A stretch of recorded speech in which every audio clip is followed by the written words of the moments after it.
ഹുഷാംദീദ് ബച്ചു, എല്ലാവർക്കും പുതിയൊരു വീഡിയോയിലേക്ക് സ്വാഗതം. ഇന്ന് നമുക്ക് 10ാം ക്ലാസ്സിലെ ആദ്യത്തെ യൂണിറ്റ് നോക്കാം. ആദ്യത്തെ യൂണിറ്റിലെ ആദ്യത്തെ പാഠഭാഗമാണ് നമ്മളിന്ന് നോക്കുന്നത്. നമ്മുടെ യൂണിറ്റിൻ്റെ പേര് ദിൽ കി ആവാസ്. ദിൽ എന്ന് പറഞ്ഞാൽ മനസ്സ്, അല്ലേ? മനസ്സിൻ്റെ ശബ്ദം, അല്ലെങ്കിൽ ദി സൗണ്ട് ഓഫ് ഹേർട്ട് എന്ന് പറയാം. നമ്മുടെ ഹൃദയത്തിൻ്റെ നാദം, ഹൃദയത്തിൻ്റെ ശബ്ദം എന്നൊക്കെ നമുക്ക് പറയാം. അപ്പോൾ ഈ പാഠഭാഗം വളരെയധികം മൂല്യങ്ങൾ നമ്മിലേക്ക് പകർന്നു നൽകുന്ന ഒരു പാഠഭാഗമാണ്. വളരെ ശ്രദ്ധയോടുകൂടെ പാഠഭാഗങ്ങൾ മനസ്സിലാക്കുക. ഇതിലെ ഓരോ മൂല്യങ്ങളും നമ്മുടെ ജീവിതത്തിൽ പകർത്താനായി ശ്രമിക്കുക. ആദ്യം തന്നെ ഇവിടെ 0 പേജിൽ ഇങ്ങനെയൊരു ചിത്രമാണ് നൽകിയിട്ടുള്ളത്. നിങ്ങൾക്ക് കാണാം അല്ലേ? ഇവിടെ കബൂത്തറുണ്ട്. കബൂത്തർ ഉഡ്തേ ഹേ, അല്ലേ? ഇവിടെ ഒരുപാട് പ്രാവുകൾ ഇവിടെ പറന്ന് നടക്കുന്നുണ്ട്. നമുക്കറിയാം, കബൂത്തർ എന്ന് പറയുമ്പോൾ തന്നെ ഈ കബൂത്തർ നമുക്ക് തരുന്ന ഒരു സന്ദേശമുണ്ട്, അല്ലേ? എന്തിൻ്റെ സന്ദേശമാണ്? അതെ, അമൻ കാ പൈ ആം, സമാധാനത്തിൻ്റെ സന്ദേശമാണ് ഈ വെള്ളരിപ്രാവുകൾ നമുക്ക് നൽകുന്നത്. അപ്പോൾ ഇവിടെ കുറേ കുട്ടികൾ, നമ്മളെപ്പോലെയുള്ള പല ജാതിയിലും മതത്തിലുമൊക്കെയുള്ള പല വിഭാഗത്തിലുള്ള ആളുകൾ ഇവിടെ ചേർന്ന് നിൽക്കുന്നു, അല്ലേ? അവരെല്ലാം കൈകോർത്ത് ഇങ്ങനെ നിൽക്കുന്നുണ്ട്. അവർ എന്തിനാണ് നിൽക്കുന്നത്? ഇവിടെ കാണുന്നുണ്ടല്ലോ. ഇത് നമുക്ക് കാണുന്നുണ്ടെങ്കിൽ നമുക്ക് മനസ്സിലാവും. ഇത് നമ്മുടെ ഒരു ഗ്ലോബിനെയൊക്കെയാണ് സൂചിപ്പിക്കുന്നത്, അല്ലേ? നമ്മുടെ ലോകത്തിനെയാണ് സൂചിപ്പിക്കുന്നത്. അപ്പോൾ ഇതിലൂടെ ലക്ഷ്യം വയ്ക്കുന്നത്, ഈ ഒരു ചിത്രത്തിലൂടെ തന്നെ നമ്മളുടെ മുന്നിലേക്ക് വയ്ക്കുന്ന ആശയം എന്താ? യെസ്, നമ്മൾ ലോകത്തിൻ്റെ സമാധാനത്തിനായിട്ട് പ്രയത്നിക്കണം. നമ്മൾ ലോക സമാധാനത്തിനായി നിലകൊള്ളണം. അതാണ് നിങ്ങളുടെ മുന്നിൽ ഈ ഒരു ചിത്രത്തിലൂടെ വയ്ക്കുന്ന ആശയം. നമുക്കത് മനസ്സിലാവുന്നുണ്ട്, അല്ലേ? വളരെ സിമ്പിളായിട്ട് ഒരു ചിത്രത്തിലൂടെ ഒരു വളരെ മഹത്വമേറിയ ഒരു ആശയമാണ് നിങ്ങളുടെ മുന്നിലേക്ക് വെച്ചിരിക്കുന്നത്. അപ്പോൾ നമ്മളെല്ലാവരും നമ്മുടെ ലോകസമാധാനത്തിന് വേണ്ടി നമ്മൾ എങ്ങനെയാണ് ചെയ്യേണ്ടത്? ലോകത്ത് എല്ലായിടത്തും പോയിട്ട് നമുക്ക് ഒന്നും പ്രവർത്തിക്കാനാവില്ല, അല്ലേ? നമ്മൾ ചെയ്യേണ്ടത്, നമ്മൾ നമ്മുടെ വീടുകളിൽ സമാധാനം ഉണ്ടാക്കാനായിട്ട് ആദ്യം ശ്രമിക്കുക. നമ്മുടെ കൂട്ടുകാർക്കിടയിൽ, നമ്മുടെ സ്കൂളുകളിൽ, നമ്മൾ വർക്ക് ചെയ്യുന്ന ഇടങ്ങളിൽ, ഇവിടെയെല്ലാം നമ്മൾ എന്ത് ചെയ്യുക? നമ്മുടെ സമൂഹത്തിനിടയിലെല്ലാം സമാധാനത്തിന് വേണ്ടിയും ഐക്യത്തിന് വേണ്ടിയും ഒരുമയ്ക്ക് വേണ്ടിയും ഒക്കെ പ്രവർത്തിക്കുക. അങ്ങനെ എല്ലാവരും പ്രവർത്തിക്കുമ്പോൾ താനെ നമ്മുടെ ലോകത്ത് മുഴുവനും സമാധാനം ഉണ്ടായിക്കോളും. അപ്പോൾ ഇതിന് താഴെ 2 വരികൾ നൽകിയിട്ടുണ്ട്. നോക്കൂ, ജഫർ മലിഹാബാദിയുടെ വളരെ പ്രശസ്തമായിട്ടുള്ള 2 വരികളാണ്. നഫ്രത് മിട്ടായേംഗെ ഹം, ഉൽഫത്ത് ജഗായേംഗെ ഹം, രോട്ടെ മനായേംഗെ ഹം, ജീന സിക്കായേംഗെ ഹം. എന്താണ് നഫ്രത്ത്? നഫ്രത്ത് എന്ന് പറഞ്ഞാൽ വെറുപ്പ്. വെറുപ്പിനെ നമുക്ക് എന്ത് ചെയ്യാം? നശിപ്പിക്കാം, അല്ലേ? നമ്മുടെ മനസ്സുകളിൽ നിന്ന് വെറുപ്പിനെ അകറ്റാം. ഉൽഫത്ത് ജഗായേംഗെ ഹം, പകരം അവിടെ എന്തിനെ ഉണർത്താം? അതെ, സ്നേഹത്തിനെ ഉണർത്താം. വെറുപ്പ് മാറ്റി അവിടെ നമുക്ക് പകരം സ്നേഹം വർദ്ധിപ്പിക്കാം എന്നാണ് അർത്ഥം. അടുത്തത്, രോട്ടെ മനായേംഗെ ഹം, ജീന സിക്കായേംഗെ ഹം. രോട്ടെ മനായേംഗെ ഹം എന്ന് പറഞ്ഞാൽ കണ്ണുനീരിനെ പോലും നമുക്ക് ആഘോഷിക്കാം. നമുക്ക് നമ്മുടെ കണ്ണുനീരിനെ ആഘോഷിക്കാം. എന്നിട്ട് ജീവിതം പഠിക്കാം. എങ്ങനെയാണ് ജീവിക്കേണ്ടതെന്ന് പഠിക്കാം. എങ്ങനെയാണ് കണ്ണുനീരിനെ ആഘോഷിക്കുക? കണ്ണുനീരിനെ ആഘോഷിക്കുക എന്ന് പറഞ്ഞാൽ എല്ലാവരും വട്ടം കൂടിയിരുന്ന് കരയുക എന്നാണോ പറഞ്ഞത്? അല്ല, അല്ലേ? നമ്മളെല്ലാവരും ജീവിതത്തിൽ പല സാഹചര്യങ്ങളിലായി കണ്ണുനീരൊഴുക്കിയവരായിരിക്കും, അല്ലേ? പലരും ഒരുപാട് വിഷമഘട്ടങ്ങളിലൂടെയായിരിക്കും പോയിക്കൊണ്ടിരിക്കുന്നത്. ആ വിഷമഘട്ടങ്ങളിൽ അടിപതറാതെ നമ്മൾ എന്ത് ചെയ്യണം? അതിൽ നിന്നുള്ള പാഠങ്ങൾ ഉൾക്കൊണ്ടുകൊണ്ട് നമ്മുടെ ജീവിതത്തിൽ മുന്നേറണം. അതാണ് ഇതിലൂടെ നിങ്ങളുടെ മുന്നിലേക്ക് വയ്ക്കുന്ന ആശയം. അപ്പോൾ നമ്മൾ വെറുപ്പിനെ അകറ്റി പകരം സ്നേഹം അവിടെ നിലനിർത്തി നമ്മുടെ വിഷമങ്ങളെയെല്ലാം എന്തു ചെയ്യണം? നമ്മുടെ ജീവിതത്തിൻ്റെ പടവുകളാക്കി ജീവിതത്തിൽ വിജയിക്കാനായിട്ട് പ്രയത്നിക്കണം എന്നാണ് ഇതിലൂടെ അർത്ഥം വയ്ക്കുന്നത്. അപ്പോൾ നമ്മളെല്ലാവരും അങ്ങനെയുള്ളവരാവും, അല്ലേ? ഓക്കെ, ഇനി നമുക്ക് നമ്മുടെ ആദ്യത്തെ മൊഡ്യൂൾ നോക്കാം. 10ാം ക്ലാസ്സിലെ കുട്ടികളായ നിങ്ങൾക്ക് ആദ്യം തന്നെ ഇങ്ങനെയൊരു സന്ദേശം നൽകി ഈ പാഠഭാഗത്തിലേക്ക് കൊണ്ടുവരുന്നത് എന്തുകൊണ്ടാണെന്ന് നിങ്ങൾ ചിന്തിച്ചോ? നമുക്കറിയാം, ഇന്ന് വളർന്നു വരുന്ന നിങ്ങളാണ് നാളത്തെ ഭാവിയുടെ അമരക്കാർ അല്ലേ? നിങ്ങളാണ് ഭാവി തീരുമാനിക്കേണ്ടത്. അപ്പോൾ നിങ്ങൾ തന്നെ പരസ്പരം അടിച്ചും കലഹിച്ചും ഒക്കെ ഈ ജീവിതം നശിപ്പിക്കുകയാണെന്നുണ്ടെങ്കിൽ ഒരിക്കലും എന്ത് ചെയ്യാൻ പോകുന്നില്ല, നമുക്ക് നല്ലൊരു തലമുറ ഉണ്ടാവാനുള്ള സാധ്യതയില്ല. അപ്പോൾ വളരുന്ന തലമുറയായ നിങ്ങൾ പരസ്പരം സ്നേഹവും ഐക്യവും ഒരുമയുമൊക്കെ വളർത്തി നിങ്ങൾ ജീവിതത്തിൽ വിജയിക്കാനുള്ള പാഠങ്ങൾ പഠിക്കുക. അതിനു വേണ്ടിയാണ് നിങ്ങൾക്ക് ആദ്യം തന്നെ ഇങ്ങനെയൊരു പാഠഭാഗം നൽകിയിട്ടുള്ളത് എന്നാണ് ഞാൻ വിശ്വസിക്കുന്നത്. അപ്പോൾ അടുത്ത പാഠഭാഗം ഗസലാണ്. ഗസൽ എന്ന് പറഞ്ഞാൽ നമുക്കറിയാം, നമ്മുടെ ഉറുദു ഭാഷ ഇന്ന് ലോകത്തെല്ലായിടത്തും പ്രശസ്തി ആർജിച്ചിട്ടുള്ളതിൽ വളരെ വലിയ പങ്കുവഹിക്കുന്ന ഒരു കാവ്യ വിഭാഗമാണ് ഗസൽ എന്ന് പറയുന്നത്. ഇന്ന് നമുക്കറിയാം, ഉറുദു ഭാഷ അറിയുന്നവരും അറിയാത്തവരും ഒക്കെ ഒരുപോലെ ആസ്വദിക്കുന്ന ഒരു കാവ്യവിഭാഗമാണ് നമ്മുടെ ഗസൽ എന്ന് പറയുന്നത് അല്ലേ? ഒരുപാട് ഗസൽ ആലാപകർ നമുക്ക് ചുറ്റുമുണ്ട്. ഒരുപാട് പ്രശസ്തി ആർജിച്ചിട്ടുള്ള അല്ലെങ്കിൽ പ്രശസ്തരായിട്ടുള്ള ഒരുപാട് ഗസൽ രചയിതാക്കളും അതുപോലെ തന്നെ ഗസൽ പാടുന്ന ആളുകളുമൊക്കെ നമുക്കിടയിലും ഉണ്ട് അല്ലേ? അപ്പോൾ നമ്മൾ ഉറുദു ഭാഷ എന്ന് പറയുമ്പോൾ തന്നെ എല്ലാവരുടെ മനസ്സുകളിലും ഓടി വരുന്ന ഒരു സംഭവമാണ് ഗസൽ എന്ന് പറയുന്നത്. അപ്പോൾ നിങ്ങൾക്കും ആദ്യമായിട്ട് ഈ പാഠഭാഗം അല്ലെങ്കിൽ നിങ്ങളുടെ ആദ്യത്തെ മൊഡ്യൂൾ എന്ന് പറയുന്നത് ഗസൽ ആണ്. പണ്ട് കാലങ്ങളിൽ ഗസൽ ഉപയോഗിച്ചിരുന്നത് ഇഷ്കിയ കഹാനി, നമുക്കറിയാലോ, സ്നേഹത്തിൻ്റെ കഥകളൊക്കെ വിവരിക്കാനായിട്ടായിരുന്നു. ഒരു ആഷിക്കും ഒരു മൗഷൂക്കൊക്കെ ഉണ്ടാവും. അവരുടെ ഒരു സ്നേഹിതയും ഒരു സ്നേഹിതനും തമ്മിലുള്ള അങ്ങനെയുള്ള കാര്യങ്ങളൊക്കെ വിവരിക്കാനായിരുന്നു, അവരുടെ പ്രണയത്തിനെയൊക്കെ വിവരിക്കാനായിരുന്നു ആദ്യകാലങ്ങളിൽ ഗസൽ ഉപയോഗിച്ചിരുന്നത്. പിന്നീട് അതങ്ങോട്ട് മാറിയിട്ട് സമൂഹത്തിൽ ഉടലെടുക്കുന്ന എല്ലാ അനീതികൾക്കെതിരെയും അതുപോലെ തന്നെ ഇവിടെയുള്ള പല പ്രശ്നങ്ങൾക്കെതിരെയും ഒക്കെ ഗസൽ എഴുതാനായിട്ട് നമ്മുടെ ആളുകൾ, നമ്മുടെ ഷാഇറുകൾ തുടങ്ങി. അപ്പോൾ എല്ലാ മേഖലകളിലും ഗസൽ എഴുതിയിട്ടുണ്ട്. അപ്പോൾ ഇന്ന് നമ്മുടെ നാട്ടിൽ പലതരത്തിലുള്ള അനീതികളും അക്രമങ്ങളും ഒക്കെ ഉണ്ട് അല്ലേ? അപ്പോൾ അതിനെതിരെ ഉള്ള ഒരു വളരെ പ്രശസ്തമായിട്ടുള്ള ഗസലാണ് ഇവിടെ നൽകിയിട്ടുള്ളത്. അപ്പോൾ അതിലേക്ക് പോകുന്നതിന് മുന്നേ ഇവിടെ ഒരു ഇൻട്രഡക്ഷൻ പാർട്ട് കൊടുത്തിട്ടുണ്ട് അല്ലേ ഗസലിനെ കുറിച്ച്. അതെന്താണെന്ന് നമുക്ക് നോക്കാം. മുഹബ്ബത്ത് ഇൻസാനിയത് കാ സബ്സെ കീമത്തി ജോഹർ ഹെ. മുഹബ്ബത്ത് അഥവാ സ്നേഹം എന്ന് പറയുന്നത് മനുഷ്യത്വത്തിൻ്റെ അതല്ലെങ്കിൽ മാനവികതയുടെ ഏറ്റവും വിലപ്പെട്ട സത്തയാണ് അല്ലെങ്കിൽ ഏറ്റവും വിലപ്പെട്ട ഘടകമാണ് സ്നേഹമാണ് എന്ത്, മനുഷ്യത്വത്തിൻ്റെ ഏറ്റവും ബേസ് എന്നാണ് ഇതിലൂടെ, അല്ലെങ്കിൽ ഏറ്റവും വിലപ്പെട്ട ആ ഒരു, നമുക്കറിയാലോ, സ്നേഹമുണ്ടെങ്കിലേ മനുഷ്യത്വം ഉണ്ടാവുള്ളൂ അല്ലേ? എല്ലാവരുടെ മനസ്സുകളിലും സ്നേഹമുണ്ടെങ്കിലാണ് അവിടെ എന്തുണ്ടാവുന്നുള്ളൂ, മനുഷ്യത്വം ഉണ്ടാവുന്നുള്ളൂ. അപ്പോൾ മാനവികതയുടെ ഏറ്റവും വലിയ ഘടകം എന്ന് പറയുന്നത് സ്നേഹമാണ്. ഈ ഹമേ ഇൻസാൻ ബനാത്തി ഹെ. ആ മുഹബത്താണ് നമ്മളെ മനുഷ്യരാക്കുന്നത്. ഖുഷി ഓർ ഇത്മിനാൻ ബഖ്ഷ്തി ഹെ. അതാണ് നമുക്ക് സന്തോഷവും സംതൃപ്തിയുമൊക്കെ നൽകുന്നത്. ജിന്ദഗി കോ ഖൂബ്സൂറത്ത് ബനാത്തി ഹെ. ഈ സ്നേഹം നമ്മുടെ ജീവിതത്തിനെ മനോഹരമാക്കുന്നു. ഉറുദു ഗസൽ മേ മുഹബത്ത് കാ യഹി പൈആം ഹമേ മിൽത്താ ഹെ.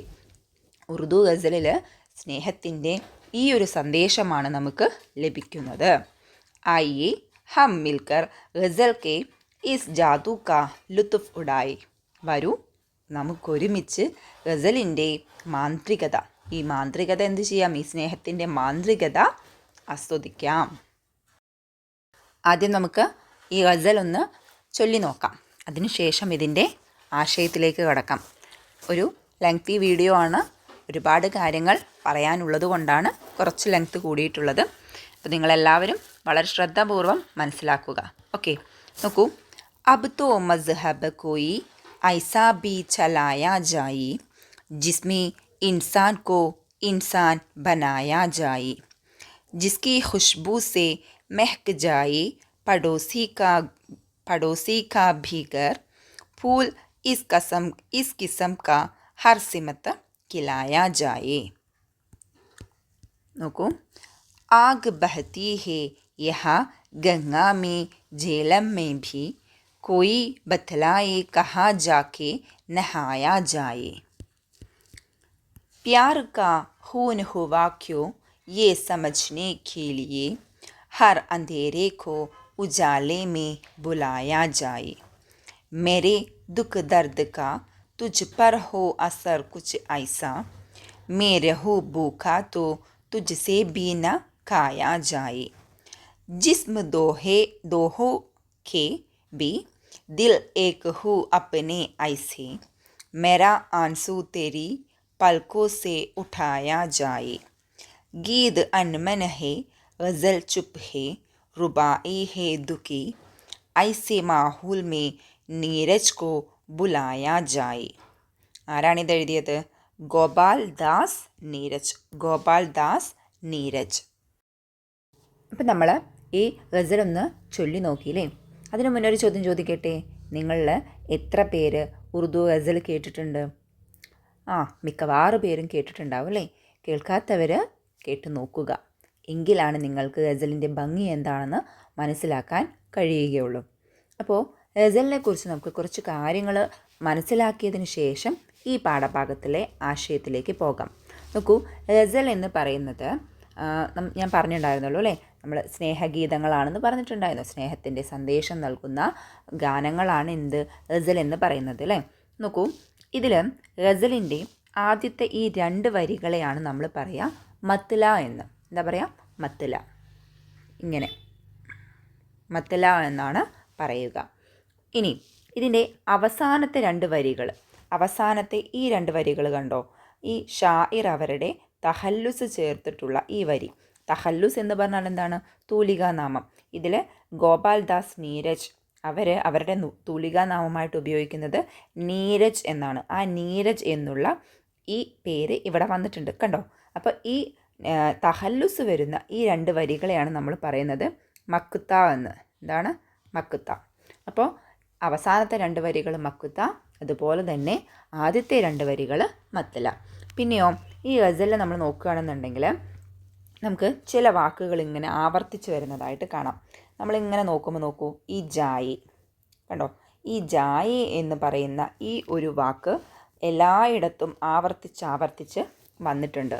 ഇതിനെയാണ് നമ്മൾ പറയുക റദീഫ് എന്ന്. എന്താ പറയുക? റദീഫ്. ഇങ്ങനെ ഗസലിൻ്റെ അവസാനത്തിൽ ഇങ്ങനെ ആവർത്തിച്ച് വരുന്ന വരികളെയാണ് നമ്മൾ പറയുന്നത് റദീഫ് എന്ന്. അതേപോലെ തന്നെ ഇവിടെ നോക്കൂ, ഇവിടെ നമ്മൾ നസ്മിലൊക്കെ പഠിച്ചതുപോലെയുള്ള ഹമാവാസ് അൽഫാസ് ഉണ്ട്.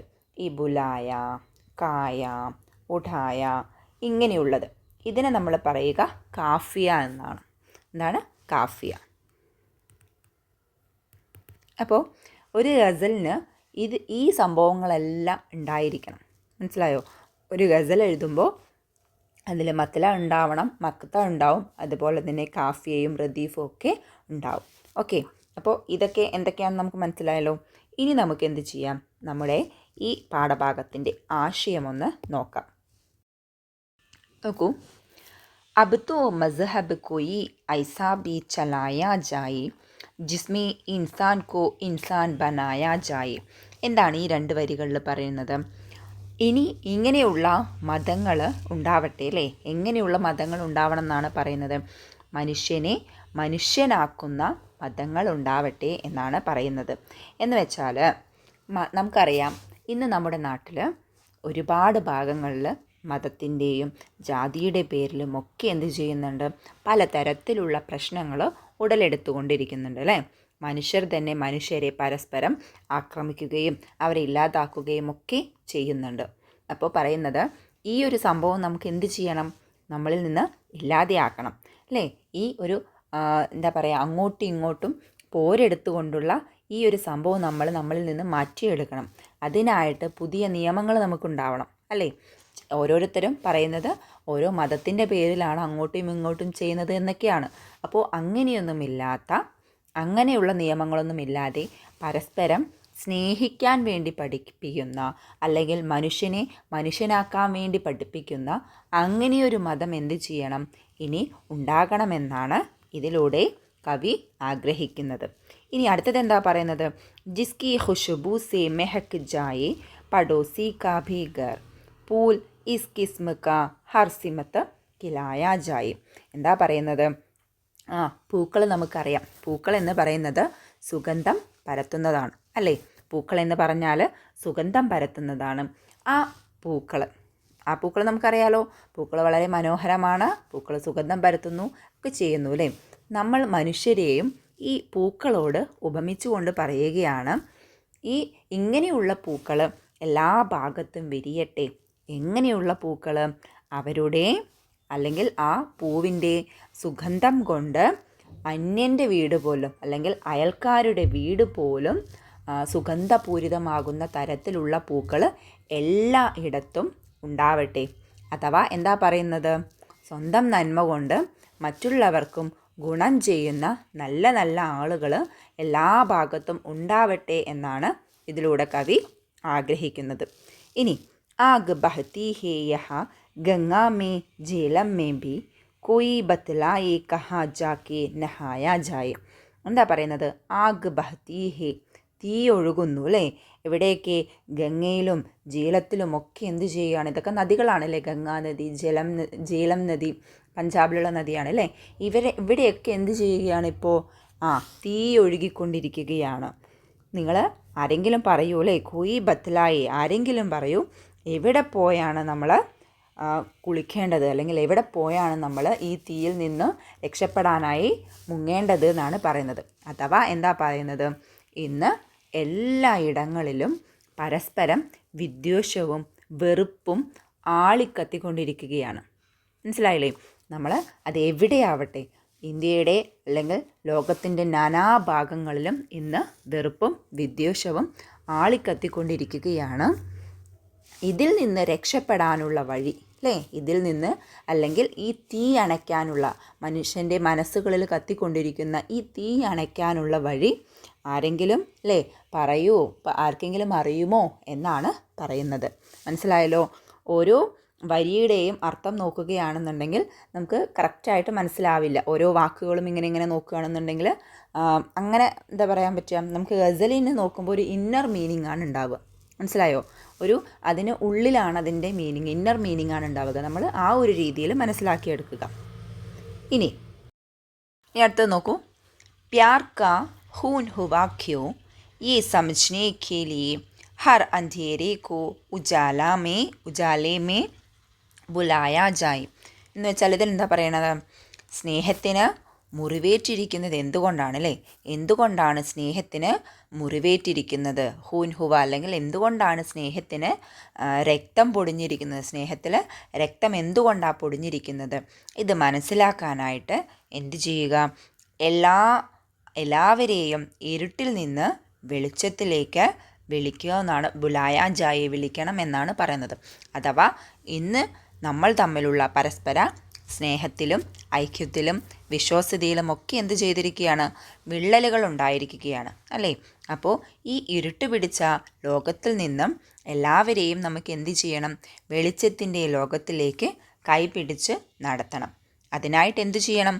അവരുടെ മനസ്സുകളിലുള്ള വിദ്വേഷങ്ങളും വെറുപ്പുകളുമൊക്കെ ഇല്ലാതാക്കാനുള്ള വഴികൾ നമ്മൾ ആരായണം. അടുത്ത് നോക്കൂ. मेरे दुख दर्द का तुझ पर हो असर कुछ ऐसा मैं रहूं भूखा तो तुझसे भी न खाया जाए. ഇതിലെന്താ പറയുന്നത്?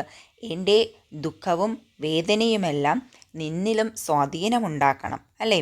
ഞാൻ അതുപോലെ തന്നെ മേ രഹു ഭൂക്കാത്തോ, ഞാൻ വിശപ്പുള്ളവനാണെന്നുണ്ടെങ്കിൽ തുജ്സേ ബി ന കായ ജായി, നീയും ഭക്ഷണം കഴിക്കാത്തവനായിട്ട് ഇരിക്കണം. അഥവാ എന്താ പറയുന്നത്? എൻ്റെ ദുഃഖത്തിലും വിഷമത്തിലും, അല്ലെങ്കിൽ എൻ്റെ ദുഃഖവും വിഷമവും എന്ത് ചെയ്യണം? മറ്റുള്ളവരുടെ ദുഃഖവും വിഷമവുമായിട്ട് മാറണം. എൻ്റെ വിശപ്പിൽ അല്ലെങ്കിൽ എൻ്റെ പട്ടിണി മറ്റുള്ളവരുടെ പട്ടിണിയായിട്ട് കരുതുന്നവരായിട്ട് നമ്മൾ മാറണം. അഥവാ അന്യൻ്റെ ദുഃഖത്തിൽ നമ്മളും പങ്കാളികളാകണം. അതുപോലെ തന്നെ അന്യൻ്റെ സന്തോഷത്തിലും നമ്മൾ പങ്കാളികളാകണം. എല്ലാവരുടെ ദുഃഖങ്ങൾ എല്ലാവരുടേതും ആയി മാറണം. അതല്ലാതെ നമ്മളൊരിക്കലും മറ്റൊരാളുടെ വേദനയ്ക്ക് കാരണമാകരുത്, അല്ലേ? മറ്റൊരാളുടെ വേദന നമ്മുടെ വേദന അല്ലാതാകുമ്പോഴാണ് നമ്മൾ എന്ത് ചെയ്യുന്നത്? അവരെ ഉപദ്രവിക്കാനായിട്ട് പോകുന്നത്. നോക്കൂ, ആരെ മുറിയുണ്ടായാലും, അല്ലേ? എനിക്ക് മുറിയുണ്ടായാലും ആ ബ്ലഡിന് ചുവപ്പ് തന്നെയാണ്, മറ്റുള്ളവർക്ക് ഉണ്ടായാലും ആ ബ്ലഡിൻ്റെ നിറം എന്താ? ചുവപ്പ് തന്നെയാണ്, അല്ലേ? ഒരാളെ തല്ലിക്കഴിഞ്ഞാൽ എൻ്റെ കൈ ഒടിയുന്നത് പോലെ തന്നെയായിരിക്കും മറ്റുള്ളവരുടെ കൈ ഒടിയുന്നത്, അല്ലേ? അങ്ങനെ ഓരോരുത്തരും ചിന്തിക്കുകയാണ് എന്നുണ്ടെങ്കിൽ ഒരിക്കലും നമ്മൾ എന്ത് ചെയ്യില്ല? മറ്റുള്ളവരെ ഒന്നും ബുദ്ധിമുട്ടിപ്പിക്കാനായിട്ട് പോവില്ല, അല്ലേ? അവരുടെ ഒരു കാര്യത്തിനും നമ്മൾ മുടക്കം വരുത്താനായിട്ട് പോവില്ല. അപ്പം അങ്ങനെ എല്ലാവരിലും സ്വാധീനം ഉണ്ടാകണം. ഇനി എന്താ പറയുന്നത്? ജിസ്മ ദോഹോ കെ ബി ദിൽ ഏക് ഹു അപ്നെ ഐസെ മേരാ ആൻസു തേരി പലക്കോം സേ ഉടായ ജായ്. എന്താ പറയുന്നത്? രണ്ട് ശരീരമാണെങ്കിലും ഒരേ മനസ്സാവണം നമുക്ക് എല്ലാവർക്കും, അല്ലേ? എൻ്റെ കണ്ണുനീര് നിൻ്റെ കൺപീലികളിൽ നിന്ന് ഒഴുകണമെന്നാണ് പറയുന്നത്. അഥവാ എന്താ പറയുന്നത്? എൻ്റെ ദുഃഖം നിൻ്റെ ദുഃഖവുമായി മാറണം, അല്ലേ? എൻ്റെ ദുഃഖം നിൻ്റെ ദുഃഖമായി മാറണം. അതുപോലെ തന്നെ എൻ്റെ സന്തോഷം നിൻ്റെ സന്തോഷമായിട്ട് മാറണം. മറ്റുള്ളവരുടെ ദുഃഖത്തിലും വിഷമത്തിലും നമ്മൾ ഓരോരുത്തരും പങ്കാളികളാകണമെന്നാണ് പറയുന്നത്. ഇനി ഗീത് അൻമൻ ഹേ ഗസൽ ചുപ്പ് ഹേ റുബായി ഹേ ദുഃഖി ഐസേ മാഹൂൽ മേ നീരജ് കോ ബുലായ ജായ്. എന്താ പറയുന്നത്? ഇപ്പോഴത്തെ ഗീതങ്ങളാണെങ്കിലും ഗസലുകളാണെങ്കിലും റുബായി ആണെങ്കിലും ഒക്കെ അതിലൊന്നും തന്നെ ഒരു സന്തോഷവുമില്ല, അല്ലെങ്കിൽ തന്നെ അതിലൊന്നും തന്നെ ഒരു ഉമീദുമില്ലാത്ത, അല്ലെങ്കിൽ ഒരു പ്രതീക്ഷയുമില്ലാത്ത ഗാനങ്ങളായിട്ട് മാറിയിരിക്കുകയാണ് ഇവയെല്ലാം. എന്നുവെച്ചാൽ ഇവിടെ എല്ലായിടത്തും അശാന്തിയുടെ അന്തരീക്ഷമാണ് ഉള്ളത്. എവിടെയും സന്തോഷവും സമാധാനവും ഒന്നുമില്ല, അല്ലേ? ഇങ്ങനെയുള്ള ഒരു അന്തരീക്ഷത്തിൽ നമ്മൾ നീരജ് കോ ബുലായ ജായേ, നീരജിനെ വിളിക്കൂ എന്നാണ് പറയുന്നത്. ഇതിൽ നീരജിനെ വിളിക്കൂ എന്ന് പറയുന്നത് എന്താ കാരണം? നീരജ് എന്ന് പറയുന്നത് ഇവിടെ നമ്മുടെ മതങ്ങൾ തമ്മിലുള്ള ഐക്യത്തിനും ഒരുമയ്ക്കും വേണ്ടി പ്രവർത്തിക്കുന്ന, അല്ലെങ്കിൽ അത് ആഗ്രഹിക്കുന്ന, അതുപോലെ തന്നെ അന്യൻ്റെ സന്തോഷവും അന്യൻ്റെ ദുഃഖവുമൊക്കെ നമ്മുടെ ദുഃഖമായി അല്ലെങ്കിൽ സന്തോഷമായി കരുതാൻ വേണ്ടിയിട്ട് പഠിപ്പിക്കുന്ന ഒരു വ്യക്തിയാണ്, അല്ലേ? നിങ്ങൾ കണ്ടല്ലോ, ഈ പാഠഭാഗത്തിൽ അതല്ലേ പറയുന്നത്. അതുപോലെ തന്നെ മാനവികതയുടെ അല്ലെങ്കിൽ മനുഷ്യത്വത്തിൻ്റെ പാഠങ്ങളാണ് ഇദ്ദേഹം എന്ത് ചെയ്യുന്നത്? പകർന്നു നൽകുന്നത്, അല്ലേ? മനുഷ്യ സ്നേഹം എത്രത്തോളം വിലപ്പെട്ടതാണ്, ഓരോരുത്തരുടെ വിഷമങ്ങളും മറ്റുള്ളവരുടെ വിഷമങ്ങളായിട്ട് നമ്മൾ ഓരോരുത്തരും പരിഗണിക്കണം എന്നൊക്കെയുള്ള അമൂല്യമായ പാഠങ്ങൾ പകർന്നു നൽകുന്ന ഇങ്ങനെയുള്ള നീരജുമാരെ നമ്മൾ വിളിക്കൂ എന്നാണ് പറയുന്നത്. അപ്പോൾ മൊത്തം പറയുകയാണെന്നുണ്ടെങ്കിൽ ഇതിലെന്താണ് പറയുന്നത്? മനുഷ്യനായി മാറാനായിട്ട് എന്തെല്ലാം കാര്യങ്ങളാണ് നമ്മൾ ചെയ്യേണ്ടത്? അത് ഷോർട്ടായി പറയുകയാണെന്നുണ്ടെങ്കിൽ നമ്മുടെ മനസ്സിൽ നിന്ന് തെറുപ്പ് എടുത്ത് കളഞ്ഞ് പകരം അവിടെ എല്ലായിടത്തിലും, അല്ലേ, അല്ലെങ്കിൽ എല്ലാവരോടും നമ്മൾ എന്ത് ചെയ്യുക? സ്നേഹം വർദ്ധിപ്പിക്കുക. അതുപോലെ തന്നെ ഓരോരുത്തരുടെ വിഷമത്തിലും സന്തോഷത്തിലും നമ്മളും പങ്കാളികളാവുക. ഒരിക്കലും ഒരാളെയും വിഷമിപ്പിക്കാനായിട്ട് നമ്മൾ കാരണക്കാരാവരുത്. ഇങ്ങനെയുള്ള കാര്യങ്ങളൊക്കെ നമ്മൾ ചെയ്യുകയാണെന്നുണ്ടെങ്കിൽ നമ്മുടെ ഈ ഒരു ലോകം അല്ലെങ്കിൽ ഈ ഒരു ദുനിയ നമുക്ക് എന്താക്കാം? ഒരു സ്വർഗമാക്കി മാറ്റാം. ഒപ്പം തന്നെ നമുക്ക് യഥാർത്ഥ മനുഷ്യന്മാരായിട്ട് മാറാം. കണ്ണും മൂക്കും തലയും എല്ലാം ഉള്ളതുകൊണ്ട് നമ്മൾ ഒരിക്കലും മനുഷ്യരാവുന്നില്ല, അല്ലേ? മനുഷ്യൻ എന്ന് പറയുന്നത് എന്താണ്?